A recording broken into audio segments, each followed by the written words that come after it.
Guys,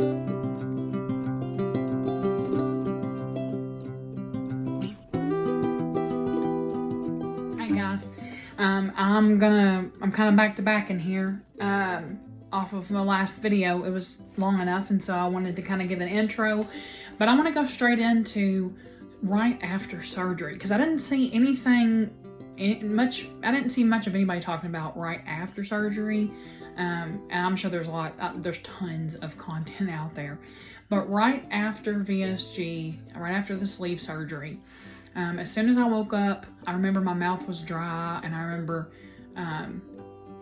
throwing up, right? I mean, lack of better terms, just gonna be real here, okay? I remember coughing, I remember throwing up, and I remember seeing blood, and really not knowing enough, hate to say it, but not really knowing enough to know, I think I'm throwing up my inside or something. Like, this is, I don't know if that's right, that's blood. You know, my mind's kind of thinking that, but I remember my feeling sore, you know, sore like underneath an ab workout. I don't know what to say. Haven't had a lot of those, but just, you know, knowing you've been cut on the inside, there's a soreness, but it is by no means excruciating. And if you have, I've got tattoos, like, it's not even as painful as a tattoo is. Like, that's having a hard time healing, if you know what I mean with that. You can handle it if you can handle that. I do remember, so right, like, the day they woke me up from surgery, they had, or my first meal the day after, I was only in the hospital for one night, and they were like, wow, you're healing so good, but I got up and walked. That gas is painful. That gas, it's on the inside. So remember, don't waste your money like I did and go get Gas X, chewables and Gas X, you know, Extreme or whatever. That's gonna go in your stomach. I mean, that's gonna be in your stomach, but not, this is gas trapped outside of your stomach. This is gas everywhere. You know, movement, walking gets that out better than anything. So get up and walk, girl. Get up and walk, boy.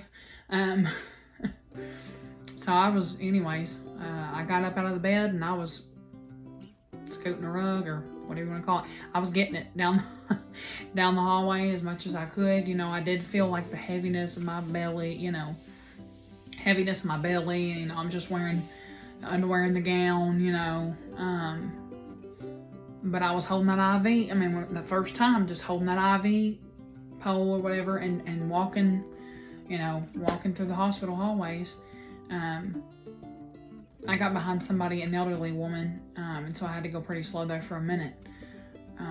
Once I had got faster the next day, but he let me go about 1:30, 2 o'clock the day after surgery, so I was up and out and walking, and they did take me in a wheelchair down to the exit of the hospital. Wheeled me to my door, literally, couldn't beat the service, amazing. And got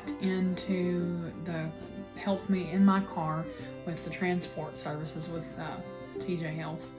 And my surgeon was Dr. Klefik, and he was so awesome. So, like, if you are in Kentucky, but he's a good one that I recommend in this area.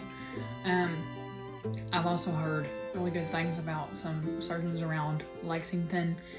If you follow my Level 10 Life, Erin will talk about him. And so I guess he kind of helps her out before she went to Mexico. Anyways, so we've all seen Erin if you've typed in anything VSG. But, so yeah, it was not bad. I mean, it was not bad. Honestly, I waking up from tonsil surgery, like tonsils and how dry, like it wasn't even like that. So, since then, have I really had the fight of sitting down with my husband, he's eating the whole plate of meal, here's this. Yeah, head stuff does not go away. I mean, you still look at that plate and think, man, I only got the mentality for me growing up was clean your plate. You know, you've only got this much left, clean your plate. But that's so not you anymore. You know, it's not your new lifestyle anymore. So you do have to, if you're like me, you're kind of counseling that. You have to counsel that out for sure. That's mentality, and it has to change. And so, more than anything, now's the time. Dig deep in your faith, okay? Dig deep in your good relationships, you know, really tight-knitted relationships, not somebody that's jealous of you, but somebody who you can really confide in. And just, you know, be honest, but foremost, be honest with yourself. Journaling helps, you know, to get out notebook, paper, pen.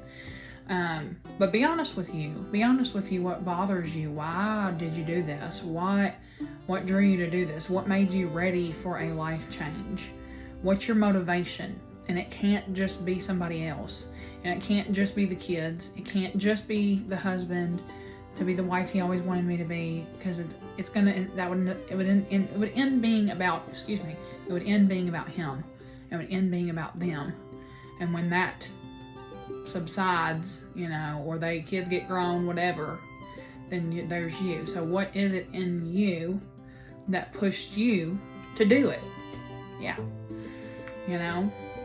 But you're going to be absolutely successful, and you're going to kill it. You're going to kill it. You're going to kill the pre-op diet. You're going to kill the liquid diet, and there's going to be emotions here, there, whatever. It starts a long ride, right? Hormones are crazy.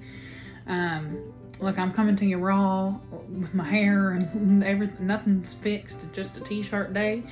But we're going to be real. We're going to be honest through this journey. If you want to follow me, please subscribe and click the notification bell. It'll tell you when I post a new one. And we'll talk about it along the way.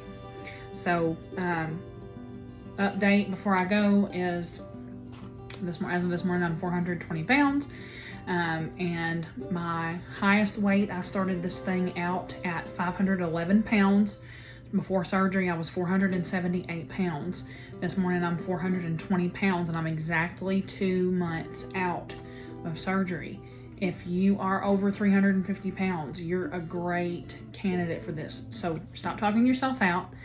You can do this, right? You're ready for a life change. You're miserable. This is your 5th YouTube video today, and you know, it's time to get up, get out, and be happy. What would I say if I'm talking to me? That's what I would say. So we got this. I look forward to staying accountable with you, and you staying accountable with me. Comment, talk to me. Take care.